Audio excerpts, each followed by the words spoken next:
अगर लोग हर बार हर चीज़ से अगर वो विपरीत हो रहे हैं ट्रेडिंग में, अगर आप ऊपर जाना चाहते हैं, मार्केट आपको नीचे ले आता है और इससे आपकी मानसिकता बहुत ज़्यादा खराब हो जाती है और इसीलिए ही लोग इसमें उन्नति नहीं कर पाते हैं।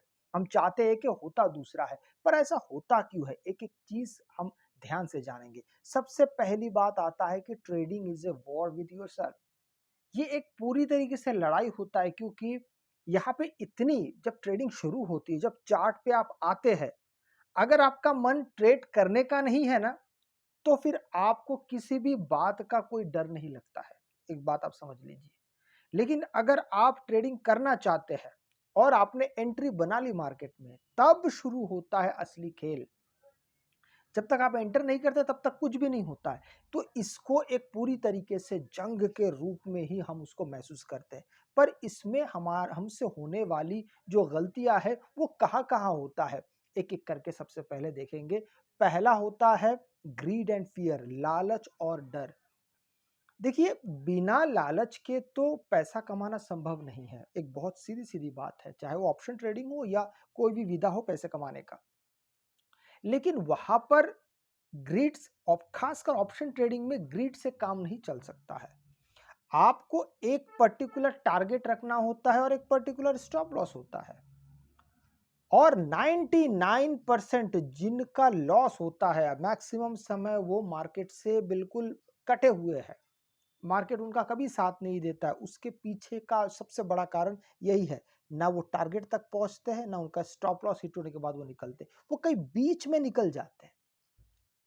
दो है, एक तो बीच में निकल जाते हैं, एक तो स्टॉप लॉस हिट होने के बावजूद भी बैठे रहते हैं। ये दो सबसे बड़ा कारण है।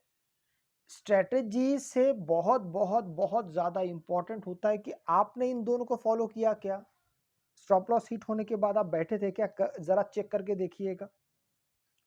और टारगेट हिट होने के बाद ये दोनों ही एक जैसे इन दोनों से जुड़े हुए हैं। अगर आपका टारगेट हिट होने के बावजूद भी आप बैठे, मतलब आपके मन में अब लालच है। अगर स्टॉप लॉस हिट होने के बावजूद भी आप बैठे हैं, तो कहीं ना कहीं एक डर है कि भाई एक काम करते हैं, अगर मार्केट तो लॉस तो दे दिया है, शायद ऊपर चले। एक डर है कि और ज्यादा पैसा खर्चा ना हो जाए। अगर भगवान करे अगर मार्केट ऊपर चला जाएगा तो फिर मेरा प्रॉब्लम सॉल्व हो जाएगा। इस डर से ही हम लोग बैठे रहते हैं।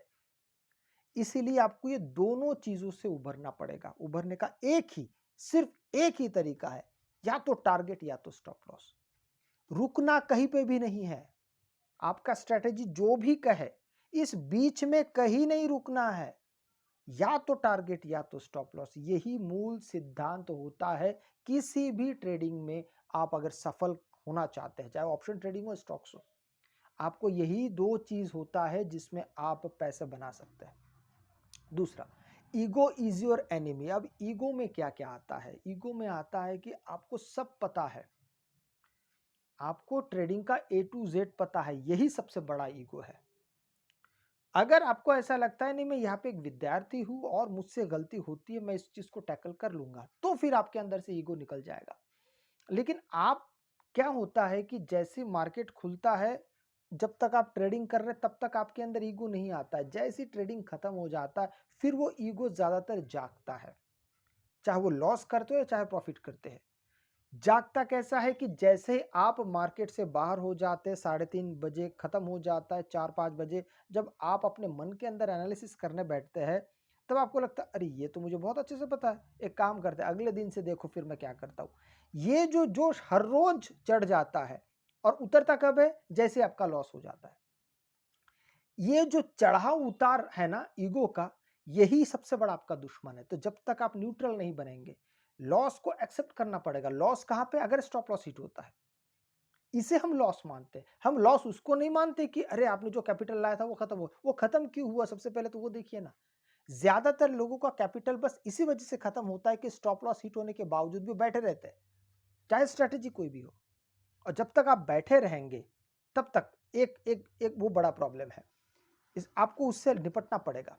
अगला है व्हाई डू यू लॉस, जो मैं आपसे बात कर रहा था कि स्टॉप लॉस हिट होने के बावजूद भी बैठे रहते। ये पहला प्रॉब्लम है। दूसरा मेजर प्रॉब्लम वो है अपने सेटअप आने से पहले एंट्री कर देना। आप समझ रहे हैं? आप अगर मान लीजिए सपोर्ट और रेजिस्टेंस पे काम करते हैं, पर्टिकुलर कोई भी एक स्ट्रेटेजी है और मार्केट चढ़ना शुरू हुआ, आपको दिख रहा है कि मार्केट यहां से सपोर्ट लिया होगा और फिर मार्केट भाग रहा है, अब आप बीच में से कहीं से भी एंटर कर देते हैं। बस यही हमसे बड़ी गलती हो जाती है। आपके सेटअप आने से पहले आप जब एंटर कर जाते हैं, यही हमारी सबसे बड़ी गलती होती है, क्योंकि यहां से मार्केट हो सकता है ऊपर जाएगा, ज्यादातर मार्केट अगर नीचे चला गया आपका हो गया, क्योंकि बीच में जब हम एंटर करते हैं ना, तो हमारा ना सही स्टॉप लॉस लगता है ना सही टारगेट लगता है, क्योंकि मार्केट यहां से लेके यहां तक चढ़ चुका है, उसमें जितनी ताकत थी वो ताकत खत्म हो जाएगा, फिर प्रॉफिट बुकिंग आएगा।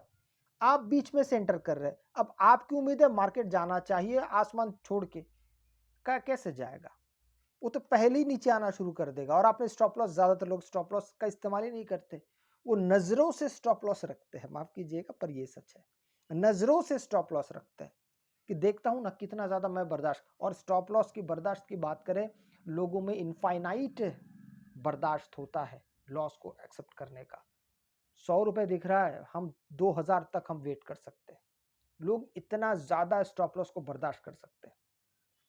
इसलिए बात आती टारगेट की, तो 200 रुपए, 20 रुपए, 50 रुपए में लोग निकलते हुए मैंने देखा है। 50 रुपए जैसे बन जाता है, लोग सोचता कम से कम चलो भाई 50 रुपए, 60 रुपए पे 10 रुपए मिल रहा है हमको, यही हम इसमें खुश है, ट्रेडिंग चार्ज काट के 10 रुपए मिल रहा है, हम इसमें खुश है। तो आप समझ रहे हैं, लोगों का धीरे धीरे धीरे जब ट्रेडिंग आप गलत तरीके से करते हैं ना, तो आपके दिमाग में इन सभी चीजों का असर बहुत ज्यादा पड़ता है, इसलिए सबसे ज्यादा लोग लॉस करते हैं। इसके बाद आता people learn chart reading but they fail to learn themselves. लोग चार्ट को बहुत अच्छे से जान जाते, पढ़ लेते हैं, 1 साल 2 साल के अंदर आप चार्ट को बहुत अच्छे से समझ जाते हैं। यहाँ से शुरू हुआ, वहां पे गया, वहां से वापस आया, ये हुआ, यहाँ पे कैंडल ये बना, ये सपोर्ट, ये रेजिस्टेंस, ट्रेंड लाइन, सब कुछ समझ में आ जाता है। लेकिन एक चीज समझ में नहीं आती है, वो है खुद को, हमको समझ में नहीं आते।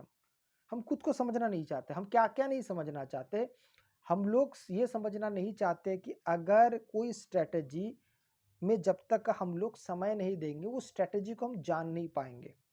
और जानने के लिए लाइव मार्केट में जाना जाता है, प्रॉपर सेटअप के साथ जाना जाता है। बैक टेस्ट कभी भी, it was never an option to be successful. Back test कभी भी सक्सेसफुल के, एक सक्सेस पाने के लिए सही स्ट्रेटेजी होता ही नहीं है। फ्रंट टेस्ट इकलौता माध्यम है जिससे आप एक सक्सेसफुल स्ट्रेटेजी को पा सकते हैं। बैक टेस्ट तो हर चीज बहुत अच्छा दिखाता है, वो आपको बाय सेल सिग्नल ये वो बहुत आसान तरीके से दिखा देता है, और उसके बेस पे अगर आप चलना चाहते हो तो थोड़ा मुश्किल है।